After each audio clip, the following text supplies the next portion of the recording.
अल्लाह के नाम से और करोड़ दरूद व सलाम मोहम्मद अरबी सल्लल्लाहु अलैहि वसल्लम और उनकी आल पर। मैं हूं डॉक्टर रऊफ़ राना और आप देख रहे हैं मेरा यूट्यूब चैनल फार्मासिस्ट ऑनलाइन।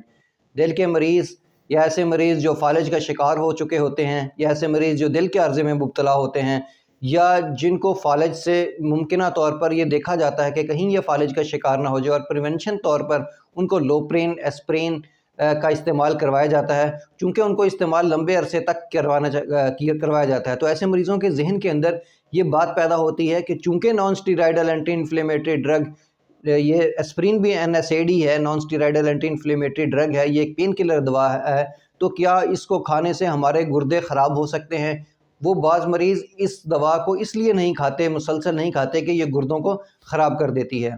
इसके बारे में एक ज़रूरी गुजारिश ये है कि तहकीक ने यह बात साबित की है कि आपकी एस्प्रिन की मिकदार जो अमूमन तौर पर 75 mg होती है या 81 mg जिसको बेबी एस्प्रिन भी कहते हैं, या अगर इसको 160 mg तक भी कर लिया जाए और इसका इस्तेमाल रोज़ाना की बुनियाद पे किया जाए तो ये गुर्दों के मसाइल को पैदा नहीं करता। हाँ, इसकी ज़्यादा मिकदार अगर दिन के अंदर ले ली जाए तो ये गुर्दों का मसाइल का शिकार करती है। इसलिए मेरी गुजारिश है ऐसे मरीज़ों से जो दिल के हार्ट अटैक का शिकार हो, स्ट्रोक के पेशेंट हो या उनका खून गाढ़ा हो या आपको डॉक्टर ने लोप्रिन का इस्तेमाल या एस्प्रिन का इस्तेमाल लिख कर दिया हो, तो बराए करम अपने इस्तेमाल को जारी रखें और ये बात जहन से निकाल दें कि ये गुर्दों के मसाइल पैदा करती है। क्योंकि 75 mg या 150 mg अमूमन मरीज़ों को 75 mg की एक गोली दिन में इस्तेमाल करवाई जाती है। उनको बेफिक्र होकर इसका इस्तेमाल करना चाहिए, चूँकि इस कम मिकदार के अंदर ये गुर्दों के मसाइल को पैदा नहीं करता।